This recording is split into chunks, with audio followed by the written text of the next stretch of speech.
ganda ng mga asong ito, ano mga idol? Marahil isa din kayong par parents sa mga asong ito. Ang cute at napakahandi pa, ano? Yan ang Japanese Spitz. Kumusta mga idol? Panibagong vlog na naman na ating tatalakayin. Ating alamin kung saan nagsimula ang breed ng Japanese Spitz. Sige, umpisahan na natin.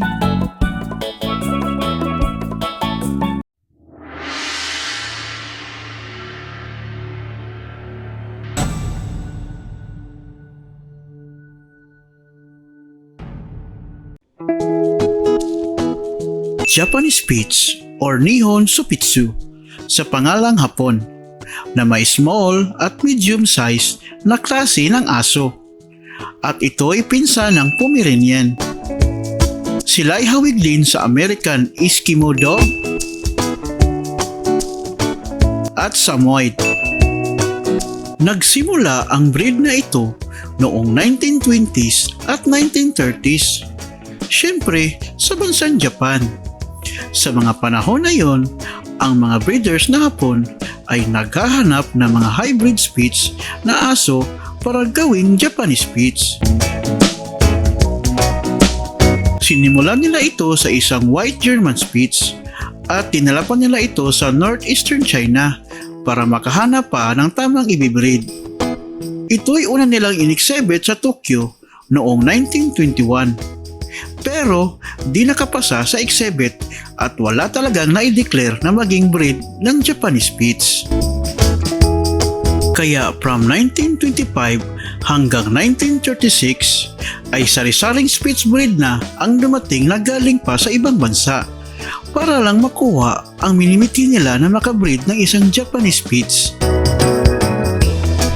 Pagkatapos ng pangalawang digmaan ay dito pa nakuha ang standard breed ng Japanese Spitz at ito ay napatunayan at naaprubahan ng Japan Kennel Club, isang organisasyon ng purebred dog pedigrees na hindi lang sa bansang Japan nagbabase kundi sa buong mundo. Hanggang ang breed na ito ay tinangkilik na ng mga tao sa bansang Japan at naging popular na noong dekada 50 at ito ay ini-export na rin sa bansang Sweden at sa bansang England. At dito na nga nakilala ang Kennel Club Organization sa buong mundo.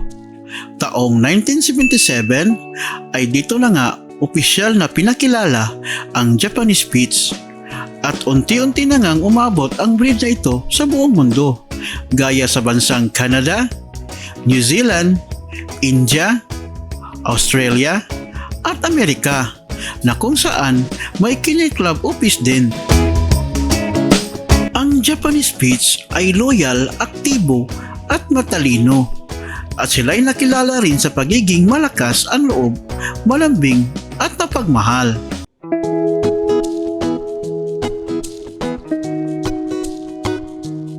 Mga common na problema sa breed na ito. Una, ang patellar luxation. Ito ay kondisyon sa kanilang tuhod na minsan ay biglaang madidislocate. Pangalawa, ang minsang pagluluha ng kanilang mga mata na ang sanhi nito ay dahil sa stress at allergy sa mga damuhan. Ang lifespan naman nila ay kayang mabuhay hanggang 10 to 16 years. Kayo mga idol, may alaga din ba kayong mga aso? Lalo na sa gaya nitong Japanese Spitz. Pakishare nyo naman ang experience nyo sa mga alaga ninyo at pag-usapan natin yan sa comment section. Ako man, may alaga din ako na 2 years old na isang female black Japanese Spitz. Ito siya mga idol. O diba ang cute niya rin kahit maitim? May kasabihan nga diba na black is beautiful. Sana all. Ang pangalan pala niya ay Lara. Paano mga idol, hanggang dito na lamang.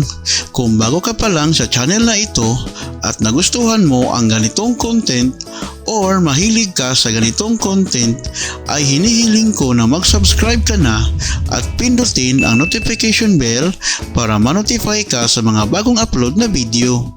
Paki-like na rin bilang suporta. At lastly, Pakishare naman ang video na ito para mas marami pang makakaalam sa channel na ito. Maraming salamat mga idol. Hanggang sa muli.